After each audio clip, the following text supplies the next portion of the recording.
안녕하세요. 반갑습니다. 저는 올해 72세가 된 할줌바예요. 저희 둘째 며느리가 그러는데 요즘 다들 젊은 할머니를 할줌마라고 부른다면서요?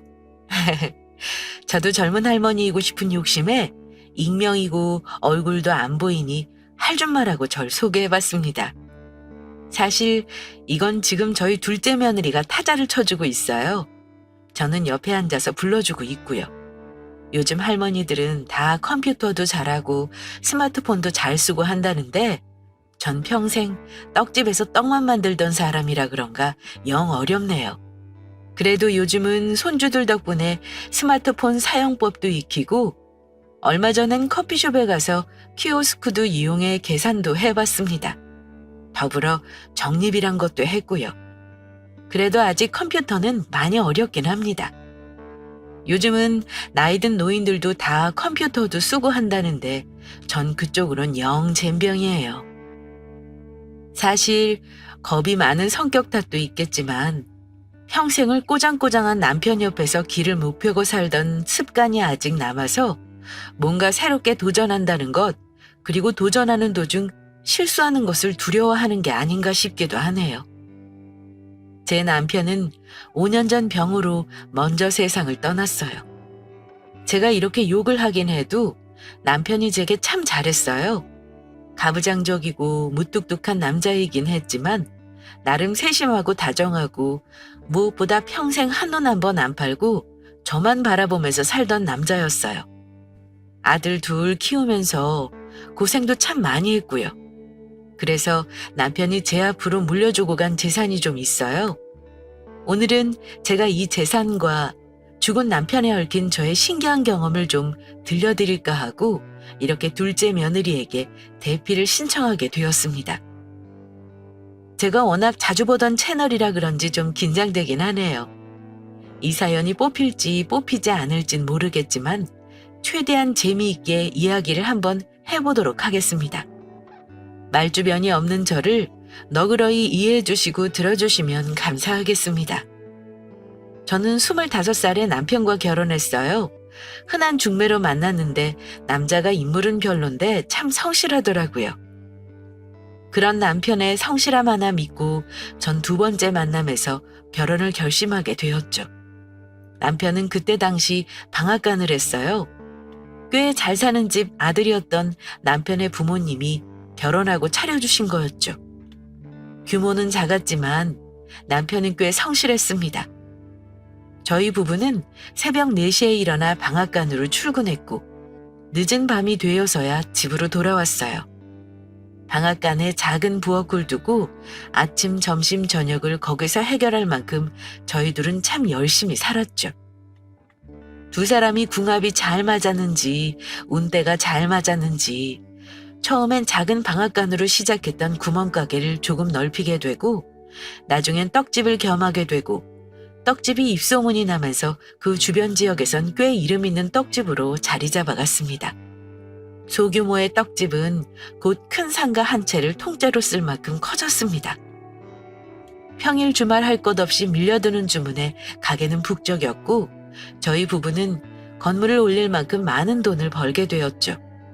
저희 부부가 첫 건물을 올린 것이 첫애가 중학교 들어갈 무렵이었으니 아마도 결혼하고 17년 되고서였나 봐요. 하여튼 저희는 그때도 밤낮 없이 일했습니다. 인부를 쓰긴 했지만 저희가 직접 만드는 것과 맛이 다르기에 그 맛을 유지하기 위해 밤낮 없이 최선을 다했고 저희 떡집은 다른 지역에서도 주문을 할 만큼 유명해졌죠. 그렇게 시간이 지나 저희 건물은 한 채에서 두 채가 되고 두 채에서 세 채가 되었습니다.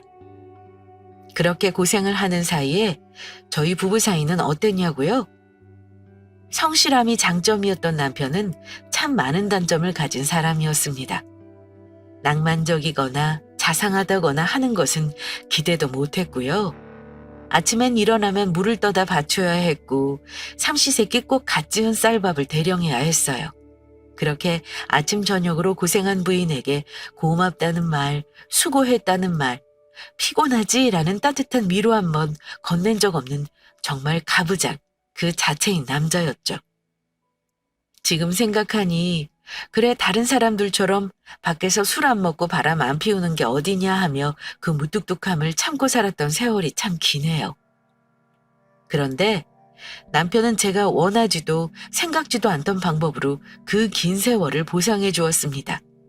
제가 45살이 되던 해였어요. 무심하게 툭 제게 서리봉투를 건네더군요. 여보, 이게 뭐예요? 아, 보면 몰라? 퉁명스럽게 던진 말에 봉투를 열어보았습니다. 그 봉투엔 무슨 서류가 산더미처럼 들어있었는데 열어보니 대충 건물과 집 그리고 가게를 모두 부부 공동 명의로 돌려놓은 문서였어요. 사실 어차피 요즘 같은 시대야 소송하면 그 재산 모두 분할받을 수 있지만 저희 때는 그랬나요? 그냥 안 주면 못 받는 거고 그런 줄만 알고 살았는데 사실 이혼할 마음도 없었지만 남편의 그런 행동이 제게는 큰 선물 같았어요. 마치 저를 믿고 한 사람의 동반자로 인정하고 있다는 속뜻이 들리는 것만 같았죠. 지금까지 고생한 것이 고맙다는 남편의 무뚝뚝한 마음 표현 같아 하염없이 눈물만 흐르더군요. 저는 그 서류를 잡고 펑펑 울었어요. 그러자 남편이 아, 왜 울고 난리야? 하더니 제 곁으로 와서 그러더군요. 그동안 고생 많았어. 우리 조금만 더 고생하자고. 애들 다 키우고 장가 보내고 나면 시골에 별장도 짓고 당신 좋아하는 채소도 키우면서 응? 살면 좋지 않겠어? 더듬더듬 말하는데 남편의 딱딱한 마음속 진심이 어찌나 따뜻했는지 지금도 잊히지 않습니다. 알겠어요. 우리 꼭 그렇게 살아요. 저는 그리 말하며 눈물을 닦고 환히 웃었죠. 그 후에도 저희는 정말 최선을 다해 살았어요. 밤낮 없이 일하고 아이들을 바르게 키우기 위해 노력했습니다.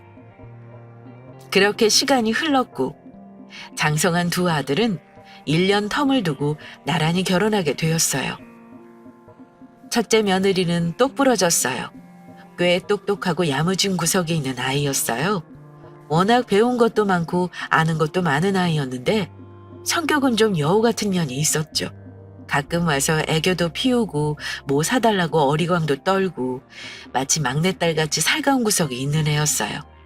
반면 둘째는 좀 곰 같고 수더분한 애였어요. 대신 묵묵하고 무거웠죠. 첫째와 둘째 며느리가 바뀌었으면 참 좋았겠다 싶을 만큼 두 며느리가 참 달랐어요. 그래도 뭐 어때요? 어떤 며느리든 아들과 잘 살아주면 감사한 거죠. 저희 부부는 둘 다 내 자식 하나 더 생긴다 생각하고 제 자식처럼 아끼며 살자고 다짐했습니다. 그렇게 둘째의 결혼식을 마친 날 밤, 남편은 몇 년 동안 한 번도 꺼낸 적 없던 이야기를 다시 꺼냈습니다. 그때 약속했던 거 땅 샀어. 전 하도 오래전 일이라 까맣게 까먹고 있었지 뭡니까? 그래서 제가 물었죠. 뭔 말이에요? 우리 늙으면 집 지어서 내려가기로 했잖아. 그거 땅 샀어. 아주 넓어. 곧 건축업자 만날 건데 평소에 당신 살고 싶었던 집 있으면 사진이나 몇 장 보내보든가. 건축가한테 뭐 말이라도 해보게. 무뚝뚝하고 거친 말 끝에 절 생각하는 진심이 느껴졌어요. 저는 남편의 손을 꼭 잡았죠. 난 어디든 좋으니까 당신 원하는 집에서 살아요. 대신 나 마당에 작은 정자 하나만 지어줘요. 거기서 당신이랑 고스톱이나 치면서 살게.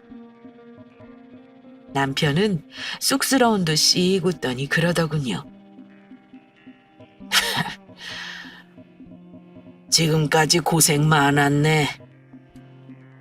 일에 미쳐 사는 것 같던 남편은 거짓말처럼 가게들을 정리하기 시작했습니다. 정말 이제 진짜 편안할 날만 남았다고 생각했죠.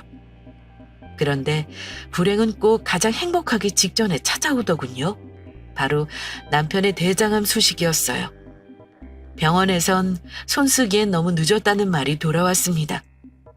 길어야 6개월이라는 시한부 판정을 받게 된 거죠. 하늘이 무너지는 기분이었어요. 이제 편히 살 날만 남았다고 생각했는데 갑자기 병원이라니. 남편이 너무 가엾고 혼자 남겨줄 저도 너무 가여웠죠. 하지만 남편은 꿋꿋했습니다. 혼자 뭔가를 정리하는 시간을 가지더니 덤덤하게 병원으로 들어갔죠. 병실에 누운 남편을 바라보며 눈물을 뚝뚝 흘리는 제게 그러더군요. 울지 말어. 당신은 억울하지도 않아요? 그렇게 열심히 살았는데. 그러자 남편이 그러더군요. 사람 다 죽는 거야. 그냥 좀 더 빨리 가는 거지. 난 남은 시간 자네랑 좀 즐겁게 보내다 가고 싶어. 이렇게 우는 거 말고. 슬펐지만 남편의 말이 맞았죠. 그래서 결국 전 남편의 말을 따르기로 했어요. 눈물을 닦고 밝게 웃어 보였죠. 저는 남편을 옆에서 살뜰히 간호했어요. 늙은 몸에 지치기도 했지만 남편의 곁을 떠나고 싶지 않았습니다. 그런데 참 그날 밤은 기분이 이상했어요. 한밤중에 잠에서 깨어난 남편이 절 부르더군요. 여보, 준철이 엄마. 전 잠시 붙였던 눈을 뜨고 남편의 상태를 살폈습니다. 늘 골골대던 남편의 컨디션이 무척 좋아 보였어요. 여보, 오늘은 좀 기운이 나요? 아주 좋아. 나 메론 좀 깎아다 줘. 이 밤에 갑자기 무슨 과일인가 싶었지만 통 뭘 먹지 못하던 남편이 갑자기 음식을 찾으니 반가운 마음이 앞섰습니다. 아유, 잠깐만 기다려요. 저는 정성스럽게 메론 한 통을 깎아와 남편에게 내밀었고 남편은 메론 한 통을 혼자 싹 다 먹어치웠습니다. 아이고, 배부르다. 입을 쓱 닦은 남편이 저를 바라보며 그러더군요. 여보, 나 죽으면 절대로 재산 애들 주지 마. 갑자기 그게 무슨 말이에요? 죽는다니. 어허, 울지 말고 내 말 잘 들어. 죽기 전에 애들한테 재산 양도하거나 나눠줄 생각 절대로 하지 말란 말이야. 왜요? 내가 그 고생한 게 다 자식들 잘 살게 하려고 한 건데. 그러자 남편이 그러더군요. 간밤에 꿈을 꿨는데 새끼 여우들이 떼지어 몰려와서 당신을 물어뜯더라고. 내가 영 기분이 안 좋아서 그러니까 그냥 내 말 듣고 그렇게 해. 이거 꼭 지켜야 해. 남편은 뜨뜻미지근한 제게 새끼손가락을 걸어 약속까지 받아내고야 다시 자리에 누웠습니다. 그리고 그날 새벽 남편은 7개월의 투병 끝에 세상을 떠났습니다. 그 대화가 마지막인 줄 알았다면 좀 더 잘해줄 걸, 몇 마디 더 할 걸. 저는 정말 깊은 슬픔과 후회에서 헤어나올 길이 없었습니다. 평생 동지이자 동료이자 친구이자 남편이었던 사람이 한순간에 사라져버린 거니까요. 그렇게 한평생 고생만 하다가 간 남편이 야속하기도 하고 불쌍하기도 하고 저는 한 달을 그렇게 집에 틀어박혀 눈물만 흘렸던 것 같아요. 그 사이 남편의 모든 재산은 공동 명의자인 저의 소유가 되어 있었고요. 그런데 제가 집에만 틀어박혀 산 지 한 달쯤 되었을 때였습니다. 집으로 큰 며느리가 찾아왔더군요. 손에는 먹을 것을 잔뜩 들고요. 어머니! 오냐, 그래. 우리 큰 며느리 왔구나. 기분은 좀 괜찮으세요? 좀 살만하면 힘들고 그렇구나. 아이, 그렇지요. 안타까워하는 큰 며느리에게 애써 웃으며 안부를 물었습니다. 그래, 넌 요즘 어떻게 살고 있어? 요즘 정신이 없어서 동 들여다보지도 못했네. 그러자 큰 며느리가 기다렸다는 듯이 말하더군요. 아, 어머니, 그래서 말인데요. 저 이번에 사업을 좀 시작하려고 해요. 사업? 네, 조그맣게 뷰티 사업을 하려고 하는데 자금이 좀 모자라서요. 그 말을 듣는 순간 알았죠. 아, 이 애가 지금 내게 돈을 가지러 왔구나라는 걸요. 물론 흔쾌히 줄 수 있었어요. 뭐 얼마나 달라고 하겠어요. 이깟 돈, 건강 앞에 아무것도 아니라는 걸 남편을 보며 깨닫기도 했고, 자식에게 부모가 뭐든 못 주겠습니까? 하지만 불현듯 남편과의 약속이 생각나더라고요. 절대로 죽기 전에 자식에게 재산 주지 말라고 했던. 제가 잠시 머뭇대자 며느리가 여우같이 눈을 뜨고 그러더군요. 큰 돈은 아니고요. 한 3억 정도면 되거든요. 3억이나? 며느리 입에서 나온 거금에 저는 놀랄 수밖에 없었습니다. 떡 몇백 판을 팔아도 나오지 않을 만큼의 큰 액수였으니까요. 네, 어머니. 어머니는 아버님이 돌아가실 때 물려주신 건물도 있고 이 집도 있고 아마 현금도 꽤 가지고 계실 것 같은데 저희 유산 미리 좀 주시면 어떨까 해서요. 저는 난감한 기색을 감추지 않고 며느리에게 말했죠. 얘야, 미안하다. 이건 내가 도울 수 없을 것 같다. 네 시아버지와 생전에 한 약속도 있고 3억이란 돈이 크기도 하지만 무엇보다 아직은 내가 네 아버지와 함께 일군 재산을 쉽게 건들 수 있을 만큼 마음이 회복된 것도 아니고 저는 솔직하게 제 마음을 이야기했어요. 큰 며느리는 서운한 기색을 감추지 못하더군요. 마음이 좋지 않았지만 별 수 없었어요. 무엇보다 죽은 남편과 새끼손가락까지 걸고 한 약속을 저버릴 순 없었으니까요. 순간 얼굴이 굳었던 첫째 며느리는 곧 인상을 풀며 대답했습니다. 아니에요, 어머니. 제 말은 신경 쓰지 마시고 푹 쉬세요. 마음부터 추스르시는 게 먼저죠. 제가 너무 생각이 짧았어요. 그리 받아들여주니 고맙기도 하고 미안한 마음도 들더군요. 이해해주니 고맙다. 또 올게요, 어머니. 식사 챙기시고 푹 쉬세요. 기분 상하지 않고 돌아가는 며느리가 어찌나 고맙던지 나중에라도 꼭 뭔가 도움이 되어야겠다고 생각했습니다. 그렇게 며칠이 지났죠. 첫째 며느리가 또 절 찾아왔습니다. 이번에는 하얀 봉투를 들고서요. 어머니, 저 왔어요. 그래. 웬일이야? 큰 며느리가 제 손을 잡아 끌며 소파에 앉히더군요. 그리고는 하얀 봉투를 꺼내 건넸습니다. 어머니, 제주도 여행권이에요. 호텔까지 모두 예약했으니까 저랑 여행 가요. 여행? 네네. 저랑 어머니랑 둘이만 여행 간 적 없잖아요. 갑자기 이건 왜... 그러자 큰 며느리가 곱게 눈을 접으며 웃더군요. 저번에 어머니랑 대화하는데 기분이 너무 안 좋더라고요. 어머니가 너무 힘들어하시는 것 같은데 뭘 해드릴 수 있는 게 없으니. 그래서 어머니 기분 전환 시켜드리려고요. 내일인데 같이 가세요. 네? 저는 내키지 않았습니다.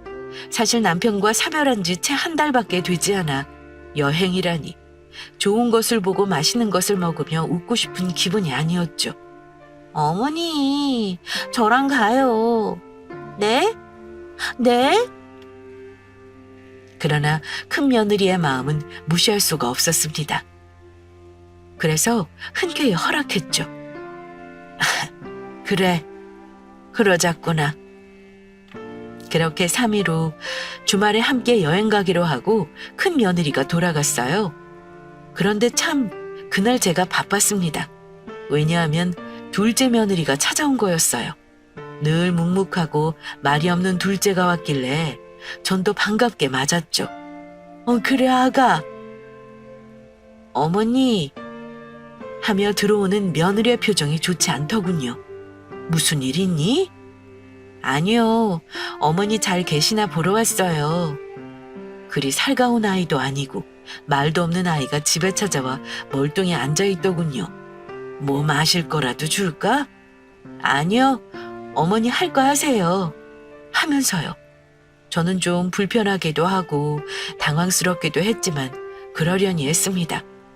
아무래도 혼자 된 제가 걱정되어 온 것 같은데 돌려보내기도 뭐했죠. 전 둘째 며느리와 함께 식사도 하고 TV도 보며 시간을 보냈습니다.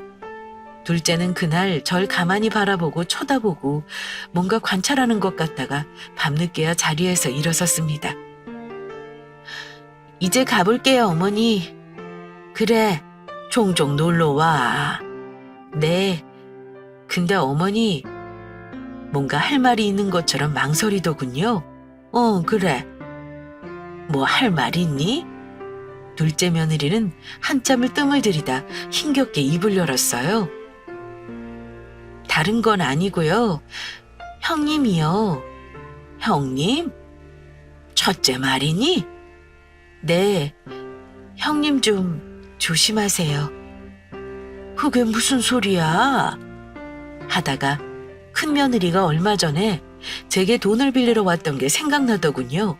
이 속 깊은 애가 그걸 어찌 알게 되어 걱정돼서 온 거구나. 그제야 둘째가 왜 와서 하루 종일 제 곁에 붙어 있었는지 이해가 가더군요. 무슨 소린지 알겠다. 걱정하지 마라. 고맙다. 아신다고요? 응, 그래 알아. 아, 그럼 다행이고요. 그럼 저 걱정 안 하고 갈게요. 그래, 싱겁긴. 그렇게 둘째가 집으로 돌아갔고 전 늦은 밤이 되어서야 잠에 들어왔습니다. 그렇게 3일이 지났어요. 큰 며느리와 함께 제주도로 가기로 한 날이었죠.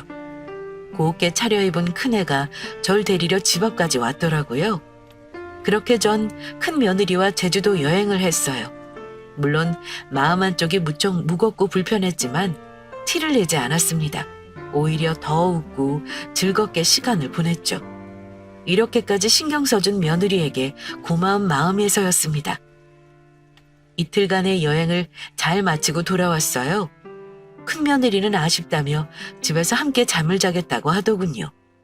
혼자 있을 큰아들과 손주들이 걱정되었지만 며느리의 마음이 고마워 절대 거절하지 못했어요. 그리고 전 피곤해서 곤히 잠들었죠. 그렇게 다음 날이 되었고 큰 며느리는 집으로 돌아갔어요. 그렇게 다음 날이 되었습니다. 저녁 시간에 두 아들내외가 찾아왔더군요. 저는 예고에 없던 방문에 놀라 문을 열어주었습니다. 그런데 큰아들이 눈에 눈물이 그렁그렁 맺혀서 저를 끌어안더군요. 어머니! 그래. 이 시간에 너희가 다 무슨 일이니? 어머니, 치매라는 게 사실이에요? 큰아들이 묻자 큰 며느리가 눈가를 닦으며 그러더군요. 어머니가 어떻게 하시겠어요, 그걸. 제가 며칠 동안 어머니와 붙어 있으면서 목격한 건데. 치매라니. 전 갑작스런 말에 너무 황당해서 할 말을 잊고 서 있었습니다. 그러자 둘째 아들이 제 손을 잡으며 그러더군요. 어머니, 병원 가보세요. 일단 치매인지 아닌지 확인을 해야죠. 확인은 무슨, 우리 와이프가 이미 봤다는데 요양원부터 알아봐야지. 어머니, 저 사실 어머니 찾아왔을 때 깜짝 놀랐어요. 어머니 바지에 실례하셨는데 그걸 모르고 계셔서 놀라서 확인하려고 제주도를 함께 갔던 건데 역시나. 저는 어안이 벙벙했습니다. 전 너무도 멀쩡하고 아무렇지도 않은데 치매라니. 본인은 자신 치매라는 걸 모른다던데 혹시 그런 건가? 저는 털썩 그 자리에 주저앉아 버렸죠. 멍하게 자식들을 올려다보는데 큰아들과 큰며느리는 울고 있고 둘째 내외는 뭔가 불만이 가득한 표정으로 그런 제형 내외를 쳐다보고 있더군요. 이 일이 뭔 일인가 저도 모르겠고 혼란스럽더라고요. 제가 넋을 놓고 앉아 있는데 큰아들이 제 손을 꼭 잡으며 그러더군요. 어머니, 걱정하지 말고 건강만 신경 쓰세요. 재산이랑 뭐랑 제가 알아서 다 할게요. 치매 노인은 심신미약으로 아무런 결정권을 가지지 못하는 거 잘 알고 계시죠? 순간 뒤통수를 얻어맞은 기분이었습니다. 제가 멍해져서 큰아들을 쳐다보고 있을 때였어요. 둘째가 버럭 화를 내며 나서더군요. 형, 무슨 말을 그렇게 해요? 치매 노인이라니. 아직 병원에서 판정도 안 났는데. 그리고 형수가 그 소리 한 날 와이프가 직접 와서 거의 한나절을 붙어 있었는데 그런 김이 하나도 없더랍니다. 치매가 왔다 갔다 하지. 넌 뭘 한다고 난리야? 두 형제가 저 때문에 싸우고 난리더군요. 저는 정말 무슨 일인지도 모르겠고 둘이 싸우는 소리를 듣기 싫다는 생각만 들었어요. 저는 손을 내저으며 애들을 쫓아냈죠. 그냥 다 나가라. 나 지금 좀 쉬어야겠다. 그렇게 자식들을 다 밀어내고 혼자 이불을 덮고 누웠습니다. 가만히 생각을 해봤죠. 근데 아무리 생각해도 제가 치매 같진 않은 거예요. 전 바지에 실수를 한 적도 없고 하물며 가스레인지 불을 끄지 않은 적도 없었거든요. 순간 남편이 말했던 꿈이 생각났어요. 여우 새끼들이 내 살점을 다 뜯어먹더라는. 아무래도 큰 며느리의 소행인가 싶었어요. 돈을 내놓지 않으니 그렇게라도 제 재산을 빼앗아가려는 속셈이 분명해 보였죠. 눈물이 앞을 가렸습니다. 남편을 잃고 외롭게 사는 것도 너무 힘겨운데 자식들까지 제 돈을 노린다니. 저는 그날 밤 뜬 눈으로 보냈습니다.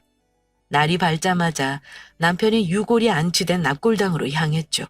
그리고 남편의 납골당 앞에서 목을 놓아 울었습니다. 아이고 여보, 나 어쩌면 좋소. 큰 며느리가 나를 치매로 몰아서 재산을 다 빼앗으려는 속셈인 것 같은데 자식까지 나한테 이러니 내가 억울해서 살 수가 없어. 엉엉 소리내서 우는데 갑자기 햇볕이 따스하게 내리쬐더라고요. 갑자기 미친 듯이 졸음이 쏟아졌어요. 그리고 저는 그 자리에 쓰러져 저도 모르게 스르르 잠이 들어버렸죠. 저는 꿈을 꾸었어요.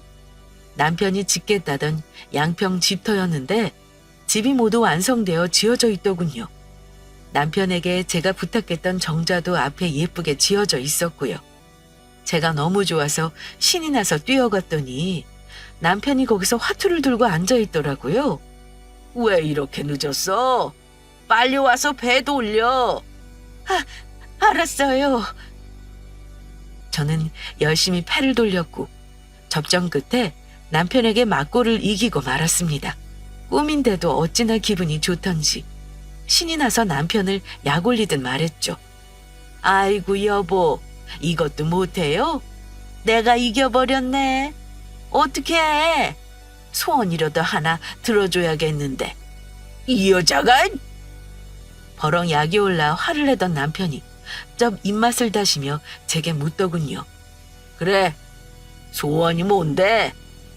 전 길게 한숨을 내쉬고 나직하게 말했습니다.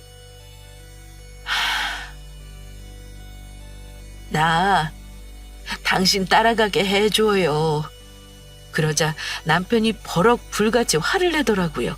뭐야? 그게 무슨 소리야? 아주 혼쭐 나려고 또 정신을 못 차리고. 그 목소리가 어찌나 무섭던지 저는 등줄기가 오싹해지는 것을 느꼈습니다.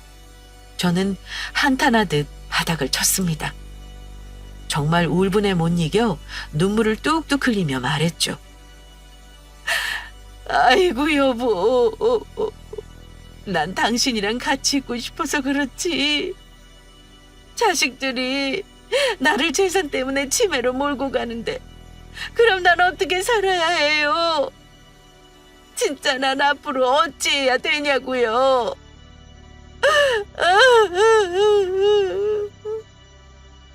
제가 그리 울부짖자 길길이 날뛰던 남편이 털썩 주저앉아 제 손을 잡더군요. 여보, 힘들어도 조금만 참아. 아직은 내 옆에 올 때가 아니야. 그럼 어째요? 나 치매라고 자식들한테 모함 받으면서 더는 살기 싫은데.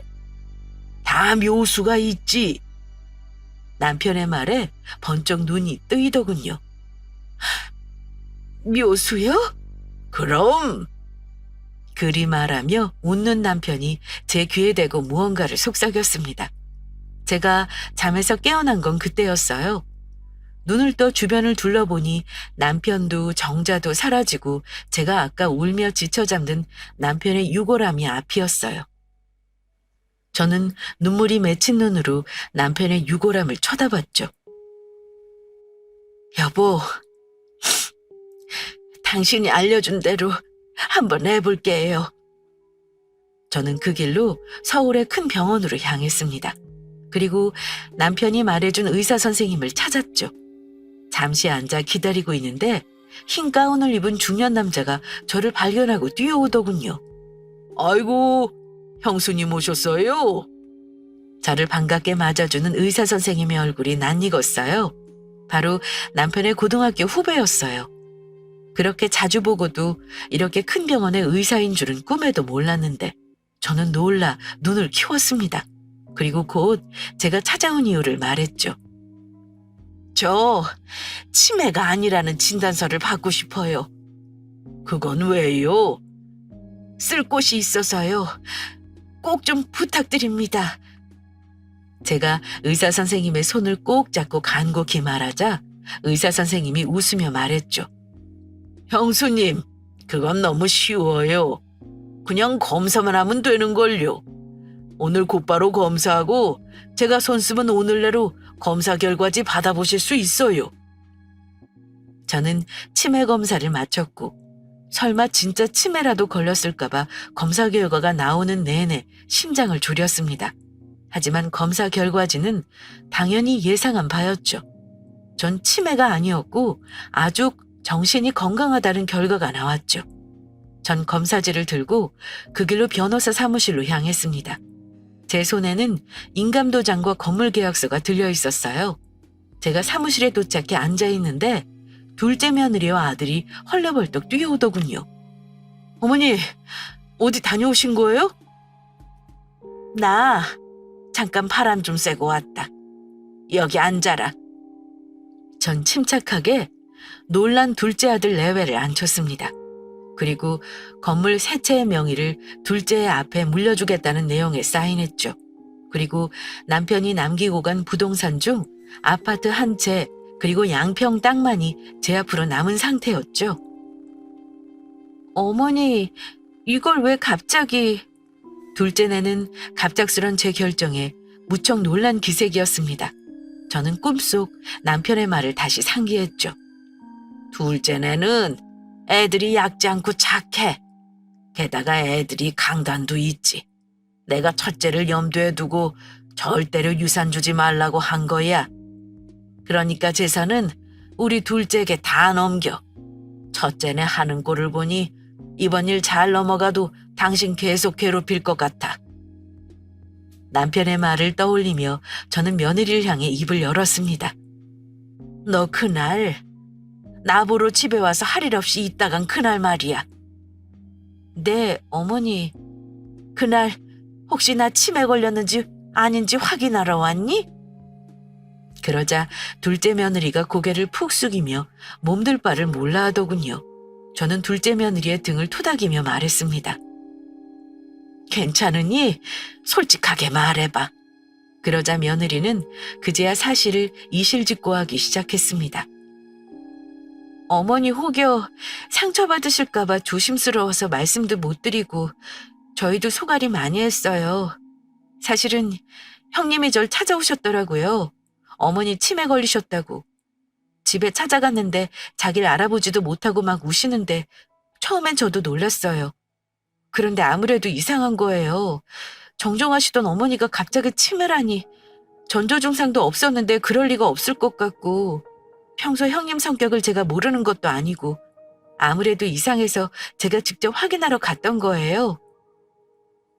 이미 눈치는 채고 있었지만 억장이 무너지는 기분이었습니다. 역시 첫째 며느리가 절 찾아왔던 그날 제가 재산을 내놓지 않자 계략을 짠 거였던 거죠. 둘째 며느리는 한숨을 크게 내쉬고 말을 이었습니다. 그런데 제가 가서 보니 어머니가 평소와 너무 다름이 없으신 거예요. 그래서 확신했어요. 형님이 아무래도 거짓말을 하고 있구나 하고요. 근데 또 제주도를 다녀오시고는 어머니가 치매가 확실하다는 거예요. 도저히 화가 나서 저도 정말 그랬구나. 그러자 둘째 아들이 불쑥 화를 내며 끼어들더군요. 근데 형도 너무하잖아요. 형수님 말을 믿는 건지 재산이 탐난 건지 사실 먼저 어머니 더 심해지기 전에 재산부터 어떻게 하자고 한 건 형이에요. 저는 씁쓸하고 가슴이 찢어졌지만 꾹 참았습니다. 그리고 말했죠. 잘 들어. 난 이 재산 첫째네 줄 생각 추호도 없다.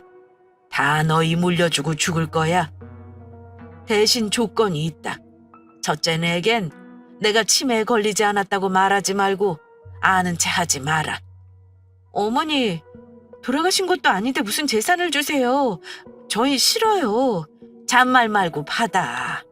나 어차피 죽으면 이 재산 다 자식들 몫이야. 근데 첫째네한테는 한 푼도 주기 싫구나. 이건 내 뜻이기도 하지만 네 아버지 뜻이기도 하다. 그리 말하자 둘째 아들이 의아한 듯 물었습니다. 아버지요? 꿈에 나와서 이 방도를 알려줬다고 하면 믿을 리 없을 테니 저는 말을 아꼈습니다. 그래, 일단 두고 보자. 네 형수가 어떻게 나오는지.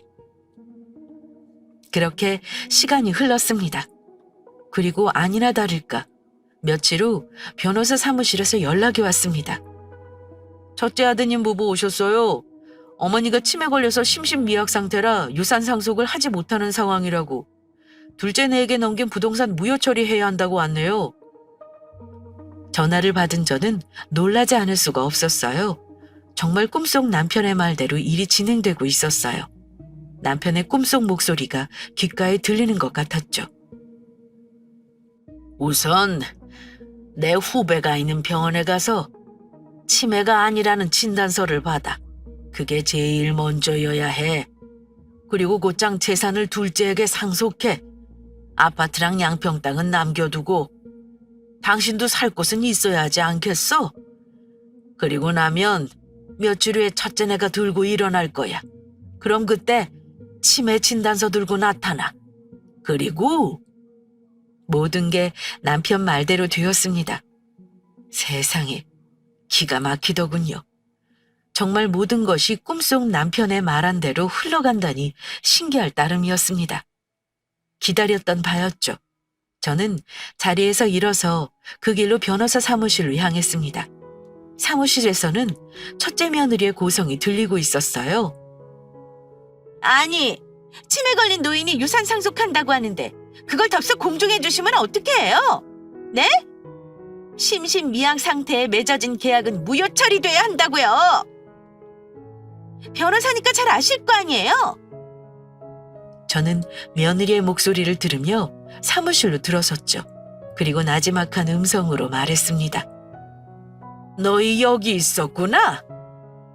제가 나타나자 첫째네는 당황한 듯 놀란 기색을 감추지 못하더군요. 어머니!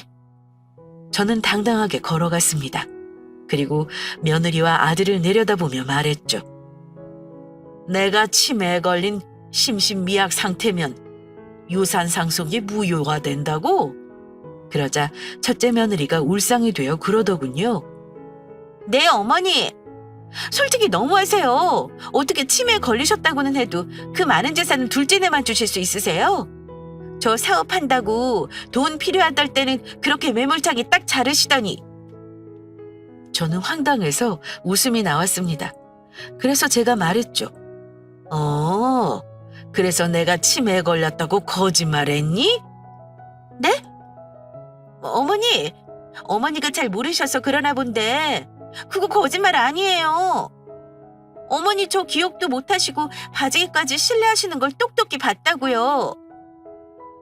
딱 잡아떼는 모습이 가증스러웠습니다. 그래?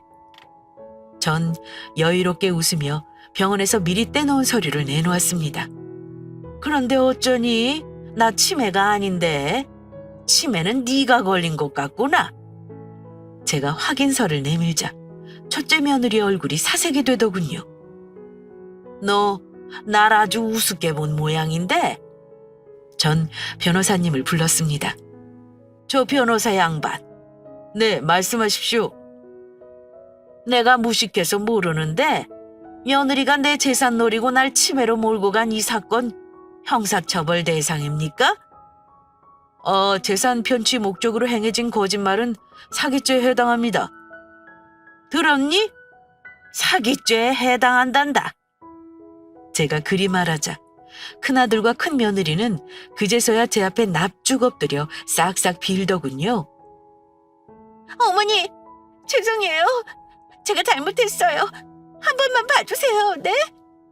엄마, 제가 잘못했어요. 전 진짜 엄마가 치매 걸리신 줄 알고 그런 거예요, 네? 엄마! 어머니, 제발요!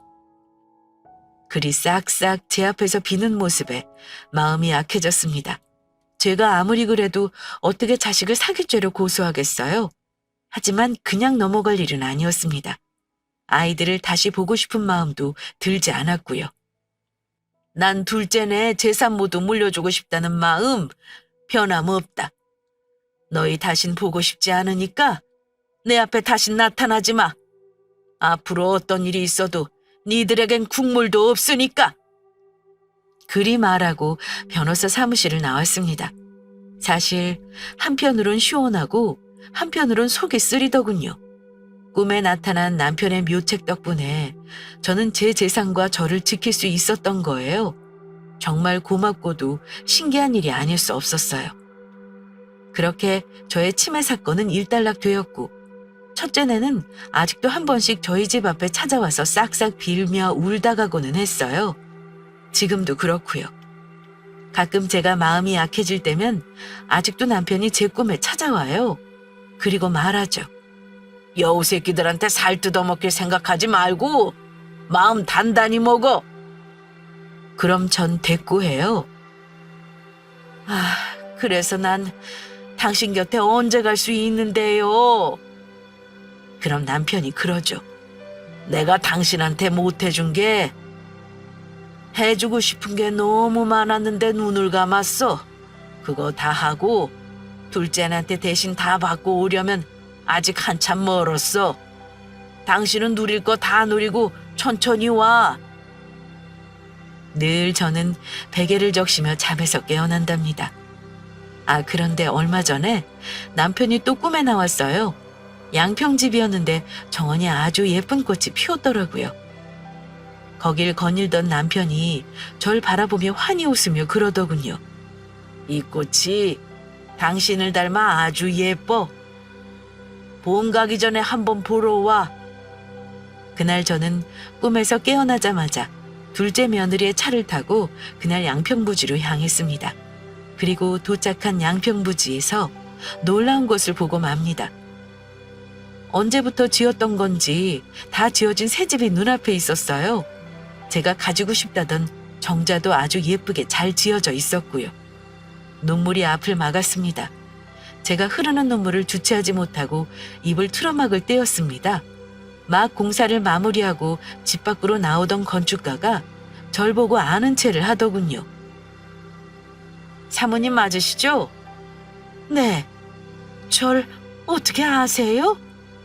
돌아가신 사장님이 사진 보여주셨어요. 이렇게 예쁜 여자가 살 집이니까 세상에서 제일 예쁘게 지어달라고. 정말 사진처럼 고우시네요.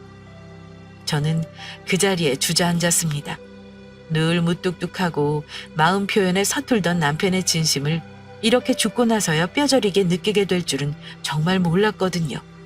꿈에 나타나 방도를 알려준 남편의 도움이 아니었다면 건물은 고사하고 지금쯤 이 양평집도 큰 며느리의 손에 들어가 있을지 모를 일이었죠. 전 아마 치매 노인으로 몰려 어느 요양원에 갇혀 있었을지도 모르고요. 전 남편에게 고마워 하염없이 울었습니다. 남편이 그립고 보고 싶은 만큼 눈물을 다 쏟아내고 집으로 돌아왔어요. 그리고 곧장 아파트를 처분하고 양평집으로 들어왔어요.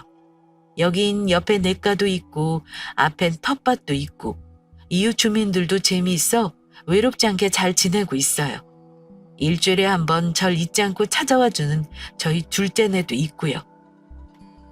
남편이 날 위해 지어준 집에서 이렇게 한평생 남편의 마음을 느끼면서 살다가 남편의 곁에 가는 것도 나쁘지 않을 것 같습니다. 이 모든 순간과 행복이 남편이 절 위해 마련해준 선물이겠죠. 여보, 조금만 기다려요. 당신이 나한테 못해줬던 모든 것들을 다 해보고 다 누려보고 당신 곁으로 갈 테니까. 고마워요. 그리고 많이 많이 사랑해요. 나이 들어 주책인가요? 좀 부끄러워서 서둘러 글을 마무리하겠습니다. 제 긴 사연 들어주셔서 감사합니다.